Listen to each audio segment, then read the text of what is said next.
Hi friends, സംസ്കൃതയുടെ പുതിയൊരു വീഡിയോയിലേക്ക് സ്വാഗതം. ജൂൺ 13-ാം തീയതി UGCയിൽ നിന്ന് വന്നിട്ടുള്ള ഏറ്റവും പുതിയ പബ്ലിക് നോട്ടീസാണ് നമ്മളിവിടെ ഡിസ്കസ് ചെയ്യുന്നത്. Introduction of disaster management as A subject in the UGC net. അപ്പോൾ പുതിയൊരു സബ്ജക്റ്റ് കൂടെ വന്നിട്ടുണ്ട്, ഡിസാസ്റ്റർ മാനേജ്മെന്റ്. 2024 ഡിസംബർ നെറ്റിലേക്കാണ് ഇതിന് നമുക്ക് അപേക്ഷിക്കാൻ സാധിക്കുക. 2024 ഡിസംബറിൽ നടക്കുന്ന നെറ്റ് എക്സാമിന് ഈ ഒരു സബ്ജക്റ്റിന് നിങ്ങൾക്ക് അപേക്ഷിക്കാം. ഏറ്റവും ലേറ്റസ്റ്റ് ആയിട്ട് വന്നിരിക്കുന്ന ഒരു പബ്ലിക് നോട്ടീസാണിത്. ഇതുപോലുള്ള ഒരുപാട് മാറ്റങ്ങളാണ് ഇനി വരാൻ പോകുന്നത്. ഓൾറെഡി നമുക്കറിയാം, സിലബസ് കോഡ് നമ്പർ 103 ഒരു സബ്ജക്റ്റ് ഏഡ് ചെയ്തിട്ടുണ്ടായിരുന്നു, ഇന്ത്യൻ നോളജ് സിസ്റ്റം. അതിന് മുമ്പേ ഹിന്ദു സ്റ്റഡീസ് എന്ന് പറഞ്ഞിട്ട് ഒരു സബ്ജക്റ്റ് ഏഡ് ചെയ്തിട്ടുണ്ടായിരുന്നു. അതിൻ്റെയൊക്കെ സിലബസ് നമുക്ക് അവിടെ അവൈലബിൾ ആണ്. ഇപ്പോൾ വന്നിരിക്കുന്ന ഒരു വിഷയം ഡിസാസ്റ്റർ മാനേജ്മെന്റ് ആണ്. അപ്പോൾ എക്സ്പേർട്ട് കമ്മിറ്റിയുടെ നിർദ്ദേശപ്രകാരമാണ് ഈ ഒരു വിഷയം ആഡ് ചെയ്തിരിക്കുന്നത്. അപ്പോൾ ഇനിയും ഒരുപാട് സബ്ജക്റ്റുകൾ വരാനുണ്ട് എന്നുള്ളതാണ് നമുക്ക് അറിയാൻ സാധിക്കുന്നത്. ഇപ്പോൾ കമ്പ്യൂട്ടർ സയൻസിലൊക്കെ AI പോലുള്ള വിഷയങ്ങളൊക്കെ നമുക്ക് സബ്ജക്റ്റായിട്ട് വരാൻ സാധ്യതയുണ്ട് എന്നുള്ളതാണ്. അപ്പോൾ ഇതിൻ്റെ ഒരു നോട്ടിഫിക്കേഷനും അതുപോലെ തന്നെ ഇതിൻ്റെ സിലബസും ടെലിഗ്രാം ചാനലിൽ ഷെയർ ചെയ്യാം. സബ്ജക്റ്റ് കോഡ് വരുന്നത് 104 ആണ്. അപ്പോൾ 104 സബ്ജക്റ്റുകളാണ് നമുക്കിപ്പോൾ നിലവിൽ UGC നെറ്റിനായിട്ടുള്ളത്. 103 നേരത്തെ പറഞ്ഞതാണ്, 102 കഴിഞ്ഞ വർഷം വന്നതാണ്. അപ്പോൾ സിലബസ് ഡീറ്റെയിൽഡ് ആയിട്ട് തന്നെ കൊടുത്തിട്ടുണ്ട്. ഓരോ യൂണിറ്റിലും അതിൽ വരുന്ന സബ് യൂണിറ്റുകളൊക്കെ തന്നെ വളരെ വിശദമായിട്ട് തന്നെ നൽകിയിട്ടുണ്ട്. ഡിസാസ്റ്റർ മാനേജ്മെന്റ് ഒരു വിഷയമായിട്ട് PG ചെയ്യുന്നവരുണ്ടെങ്കിൽ അവർക്ക് ഈ ഒരു വിഷയത്തിൽ നെറ്റ് എഴുതാൻ സാധിക്കും. നമുക്കറിയാം 3 കാറ്റഗറിയാണ് ഇപ്പോൾ നിലവിലുള്ളത്. PhD ചെയ്യണമെന്നുണ്ടെങ്കിലും നമുക്ക് നെറ്റ് എക്സാം എഴുതേണ്ടതായിട്ടുണ്ട്. പുതിയൊരു സബ്ജക്റ്റ് കൂട്ടിച്ചേർക്കുമ്പോൾ ആ ഒരു സബ്ജക്റ്റിൽ നമുക്ക് നെറ്റൊക്കെ ഉണ്ടെങ്കിൽ നമുക്ക് സാധ്യതകൾ വളരെ കൂടുതലാണ്.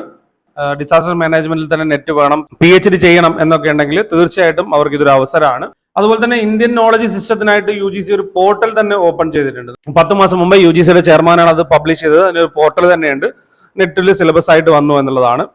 104-മതായിട്ട് ഡിസാസ്റ്റർ മാനേജ്മെന്റ് വന്നിട്ടുണ്ട്. അപ്പൊ നമുക്കിനി 2024 ഡിസംബർ സൈക്കിളിലേക്ക് സിലബസ് മാറുന്നുണ്ടോ ഇല്ലയോ എന്നുള്ള ഒത്തിരി പേര് കമന്റിലൂടെയൊക്കെ ചോദിക്കുന്നുണ്ട്. അതുപോലെ തന്നെ മെസ്സേജ് അയച്ചും ചോദിക്കുന്നുണ്ട്. പറയാനുള്ള പ്രധാനപ്പെട്ട ഒരു കാര്യം എന്ന് പറയുന്നത്, നിലവിലുള്ള സബ്ജക്റ്റുകളിൽ പരിഷ്കരണം വേണം, അപ്ലിക്കേഷൻ ലെവലിൽ ചോദ്യങ്ങൾ വരും എന്നുള്ളതൊക്കെ നേരത്തെ UGCയും NDAയും അറിയിച്ചതാണ്. അപ്പൊ അതിന്റെ അടിസ്ഥാനത്തിലാണ് പുതിയ വിദ്യാഭ്യാസ നയത്തിന്റെ ഭാഗമായി ഉന്നത വിദ്യാഭ്യാസ മേഖലകളിൽ പരിഷ്കരണം കൊണ്ടുവരേണ്ടതിന്റെ ആവശ്യകതയും അത് UGC നെറ്റ് പോലുള്ള സബ്ജക്റ്റുകളുടെ സിലബസ് മാറേണ്ടതിന്റെ ആവശ്യകതയും ഒക്കെ പഠിക്കുന്നതിനായിട്ട് കമ്മിറ്റി രൂപീകരിക്കുകയും ആ കോർ കമ്മിറ്റി നൽകുന്ന വിവരത്തിന്റെ അടിസ്ഥാനത്തിലാണ് ഇത്തരത്തിൽ വിഷയങ്ങൾ കൂട്ടിച്ചേർക്കുകയും നിലവിലുള്ള വിഷയങ്ങളിൽ പരിഷ്കരണം കൊണ്ടുവരികയും ചെയ്യുന്നത്. അപ്പൊ അങ്ങനെ കൊണ്ടുവരുന്ന പരിഷ്കരണങ്ങൾ ഓരോ വിഷയത്തിനെയും എങ്ങനെ ബാധിക്കും എന്ന് മനസ്സിലാക്കിയിട്ട് വേണം നമ്മൾ പരീക്ഷയ്ക്കായിട്ട് പ്രിപ്പയർ ചെയ്യാം. അതായത് ഓരോ വിഷയത്തിലും മാറാൻ സാധ്യതയില്ലാത്ത ഏരിയകൾ നമ്മൾ പഠിക്കേണ്ടതുണ്ട്.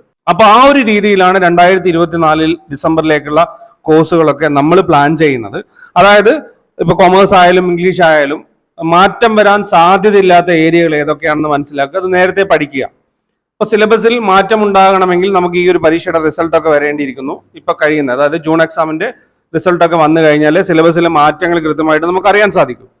അങ്ങനെ മാറി പുതിയ സിലബസ് വരുന്ന സമയത്ത് നമ്മൾ പഠിച്ചിരിക്കുന്ന കാര്യങ്ങൾ യാതൊരു കാരണവശാലും വേസ്റ്റ് ആവില്ല. കാരണം നമ്മൾ നിലവിലുള്ള സിലബസിൽ യാതൊരു മാറ്റവും ഉണ്ടാകില്ല എന്ന് കരുതുന്ന ഏരിയകളാണ് നമ്മൾ കൂടുതലായിട്ട് പഠിക്കുക. ഇപ്പൊ ജനറൽ പേപ്പറിലും നമ്മുടെ സബ്ജക്ട് പേപ്പറിലും ഒക്കെ തന്നെ നല്ല രീതിയിലുള്ള മാറ്റങ്ങളാണ് വരാൻ പോകുന്നത് എന്നുള്ളതാണ് അറിയാൻ സാധിക്കുന്നത്. അതുകൊണ്ട് തന്നെ അത്തരം കാര്യങ്ങളെ മനസ്സിലാക്കി വേണം ഇനി നമ്മൾ പ്രിപ്പറേഷൻ മുന്നോട്ടേക്ക് കൊണ്ടുപോകാൻ. ആ ഒരു രീതിയിലാണ് നമ്മളൊക്കെ കോഴ്സുകൾ നൽകുന്നത്. അപ്പൊ അതുകൊണ്ട് കൂടിയിട്ടാണ് ഇങ്ങനെ ഒരു വീഡിയോ പറഞ്ഞിരിക്കുന്നത്. അപ്പൊ UGC നെറ്റ് റിലേറ്റഡ് ആയിട്ടും ഹയർ എഡ്യൂക്കേഷൻ റിലേറ്റഡ് ആയിട്ടൊക്കെ ഇതുപോലുള്ള മാറ്റങ്ങളും ഇതുപോലുള്ള വിവരങ്ങളും വളരെ പെട്ടെന്ന് നിങ്ങൾക്ക് ലഭിക്കാനായിട്ട് നമ്മുടെ ചാനൽ സബ്സ്ക്രൈബ് ചെയ്ത് ഫോളോ ചെയ്യുക. ഈ ഒരു വിവരം നിങ്ങളുടെ സുഹൃത്തുക്കളിലേക്ക് ഷെയർ ചെയ്യുക. അപ്പൊ ഇത്തവണത്തെ പരീക്ഷയുടെ അഡ്മിറ്റ് കാർഡുമായി ബന്ധപ്പെട്ട വിവരങ്ങൾ ഒത്തിരി പേര് ചോദിക്കുന്നുണ്ട്. ഒഫീഷ്യലായിട്ട് യാതൊരു അറിയിപ്പും വന്നിട്ടില്ല, പരീക്ഷ മാറുമോ ഇല്ലയോ എന്നുള്ളതൊക്കെ ചോദിക്കുന്നുണ്ട്. ഒഫീഷ്യലായിട്ട് യാതൊരു അറിയിപ്പും വന്നിട്ടില്ല. ഒഫീഷ്യലായിട്ട് അറിയിപ്പ് വന്നു കഴിഞ്ഞാൽ വളരെ പെട്ടെന്ന് തന്നെ അത് നിങ്ങളിലേക്ക് എത്തിക്കുന്നതായിരിക്കും. അപ്പോൾ ഈ ഒരു പബ്ലിക് നോട്ടീസിന്റെ പകർപ്പും അതുപോലെ തന്നെ ഇതിന്റെ സിലബസും ടെലിഗ്രാം ചാനൽ ഷെയർ ചെയ്യുന്നുണ്ട്.